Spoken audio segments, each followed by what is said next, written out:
Eu só queria pontuar uma coisa muito importante, que ele falou que eu disse que tem 3 textos, mas eu não disse que tem 3 textos que condenam a homossexualidade. Eu disse que são 3 textos que condenam relações homogenitais relacionadas a culto pagão. O que você chama de homogenital, para eu entender?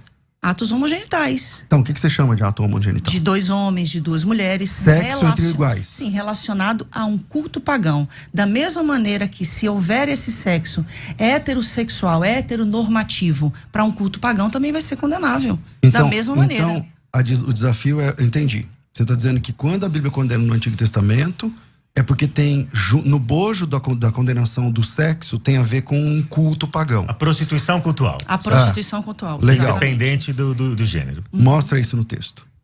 Sim, em Levítico, se só ver o contexto. Não, mostra o texto. Mostro. O contexto. Agora mesmo. Aonde está o paganismo, sim, ali de religião? Vamos lá. Dentro do contexto de Levítico 18, ok? Se a gente for em Levítico 18 e Levítico 20, eu não estou falando de um texto, pastor. Agora não é mais texto. Não, eu estou falando então, de um contexto. Então. Não, todo o tempo eu falei de contexto. Eu falei então que o que a gente não pode... Mas o que é contexto? Contexto é o que está em volta do texto. É o antes e o depois. Isso. Tem então, 2 tipos de contexto. Pelo jeito você fez teologia, é legal. É legal conversar com quem manja. Tem contexto imediato e contexto remoto. Sim. Você está falando do contexto imediato ou do remoto? Eu estou falando dos 2 contextos. Então apresenta ele no bojo do texto. Em volta ali do texto, eu tenho pode tempo ser... para ler? Para ler Levítico 18, para ler Levítico 20... Porque eu vou ter que ler todo o contexto. Porque nesse contexto não só fala da questão relacionada a atos homogenitais. Fala da prostituição cultural. Então, tudo que está relacionado à prostituição cultural, seja entre heterossexuais, seja entre homossexuais, vai ser condenado. Então, agora é a difícil mostrar isso no texto, né? Porque você sabe que essa é uma compreensão teológica sua, mas não textual.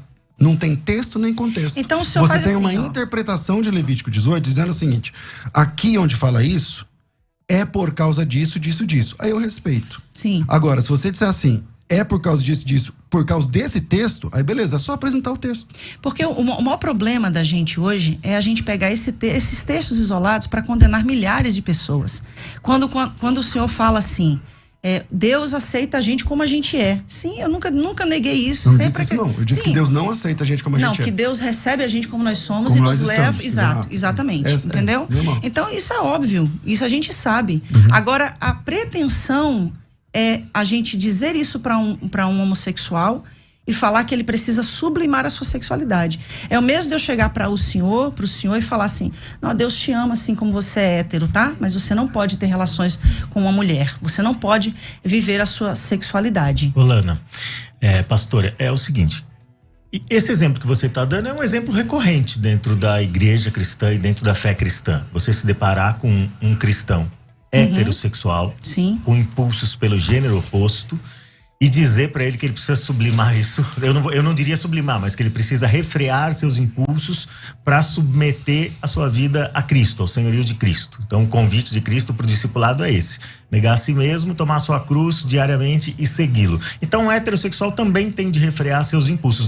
Essa não é uma exigência imposta exclusivamente para o homossexual. Agora, essa questão de hermenêutica que vocês estão mencionando... Uma coisa é ele refrear os impulsos, outra coisa é ele ser impedido de exercer a sua sexualidade. Sim. De usufruir da sua sexualidade. Então, ambos são convidados a submeter a Cristo, certo? Sim. Então, ambos vão ter que apresentar alguma forma de renúncia. O mesmo evangelho para todos. Agora, quando você está lidando com esses textos de Levítico, pastora, o que você mencionou é o seguinte: esses textos estão relacionados à prostituição cultural porque eles são orientações para os hebreus que entraram na Terra Prometida e eles não devem se comportar como os pagãos. Correto. Então é esse contexto geral, mais amplo aí, que você está usando. Em Romanos capítulo 1,